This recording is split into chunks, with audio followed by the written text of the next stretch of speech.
Shifting sands reflect change that is gradual and never-ending, making it the perfect theme for this year's EvalFest. It was a 3-day evaluation festival that brought together some of the world's finest sector experts, creating a melting pot of ideas, innovations, and insights. We at Sambodhi deeply care about bringing these learnings to you, our audience, but with a twist of our own. Presenting Evidence Dialogues, a conversation series which was born out of the many stories that were left uncaptured during the sessions at EvalFest.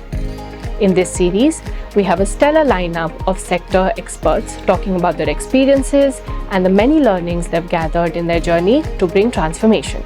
We spoke to Henrique, Principal Professional of the Independent Evaluation Office at the BRICS New Development Bank. With him, we discussed conducting evaluations in the context of SDGs, going beyond set goals in a project, and the importance of partnerships and collective learning. Stay tuned for the next conversation.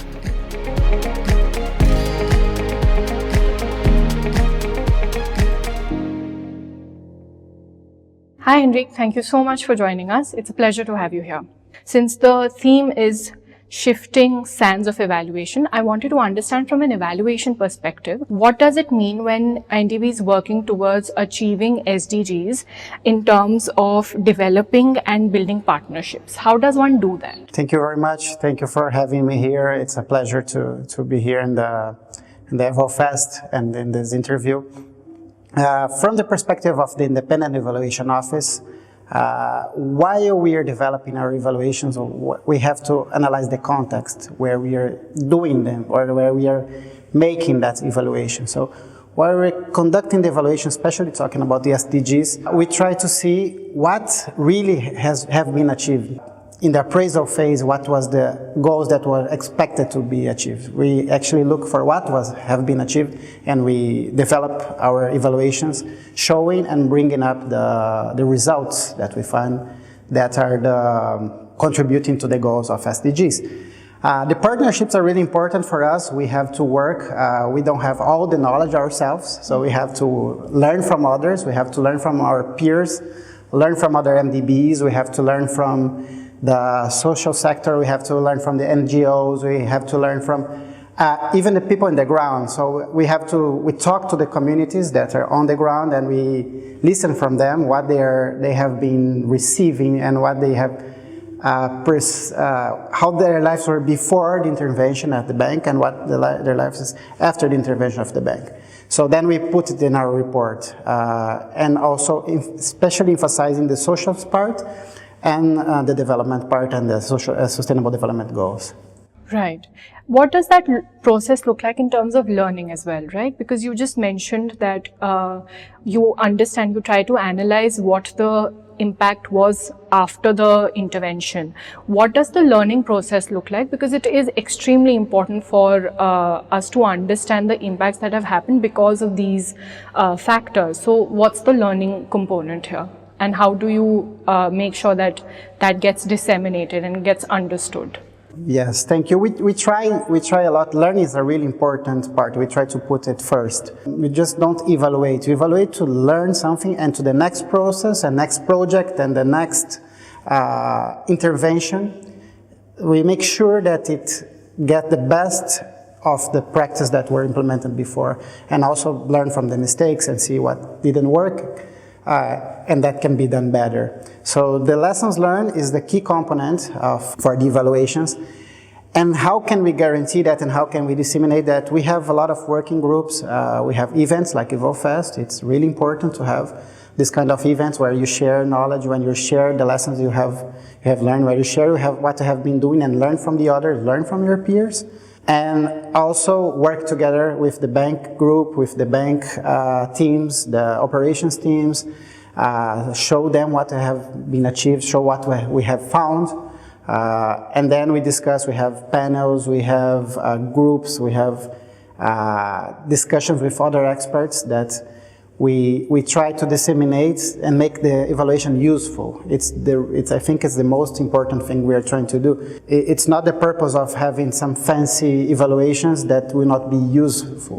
So we sometimes have to do the basics and show that the basics are useful. So useful is useful, and lessons are all together. They work, they talk to each other every time. Right. In that line of thought, I know gender inclusion and involvement in terms of communities that are directly being affected, their involvement in the process is also a very important part of evaluation, right? How does sustainable infrastructure account for that aspect into evaluations? Yes, the bank, the core of the bank works in sustainable infrastructure. So we mostly evaluate sustainable infrastructure projects, and then we have to understand while we are conceptualizing our evaluation and while we're doing and conducting the evaluation, the local context. So the local context is really important. When we talk about our member countries are really big, are really vast, are really diverse. So you have many countries inside a single country. So we have many Indias inside of India. We have many Brazils inside of Brazil. We have many South Africas inside South Africa. We have many languages. We have many dialects being spoken inside of our own countries. So we cannot see the country as a whole, and when you're doing evaluation, we can just say, oh, that's what the central government was thinking, and that's the reality on the ground. We have to understand the reality on the ground. And then we have to understand the reality of the gender aspects, the social aspects. And when we go there, so we cannot do only desk review for an evaluation. We need to go to the ground. We need to talk to the population and see how the project impacted them positively and negatively. So what we do differently and what we are trying to do every day differently is understand the context and tailor the evaluation for the local context and also work together with this community and work together with local experts, have interviews with NGOs, have interviews with the social representatives to understand how they see the project and how also they see the bank. Right. In terms of the theme of EvalFest, right, shifting sands in evaluation, is there anything particular that you've understood and learned from the session so far that you'd want to share with our audience? Yes, this event is a really great event. A lot of experts. We have more than 29 countries represented here, so we learn a lot from others. We're listening to others, and some things are communal. So even we have so many differences. We have so many different countries inside the countries. Some challenges are the same. So we are facing some challenges. We're facing some challenges on development and projects and evaluations. And a key thing that we have been listening is the importance of data, the shifts of AI, how intelligence IT will shift the way we are working, the way we are doing things, and the importance of leaving the capacities on the ground and fostering the capabilities on the ground and fostering the capacities on the ground and leave the knowledge on the ground so that new projects and new public policies, they can be developed on the ground by the population and the policymakers on the ground, and not only from experts coming from outside and making interventions in their communities. All right. Thanks so much. That's been great. Thank you so much. Thank you. Thank you for your time. Thank you for inviting me.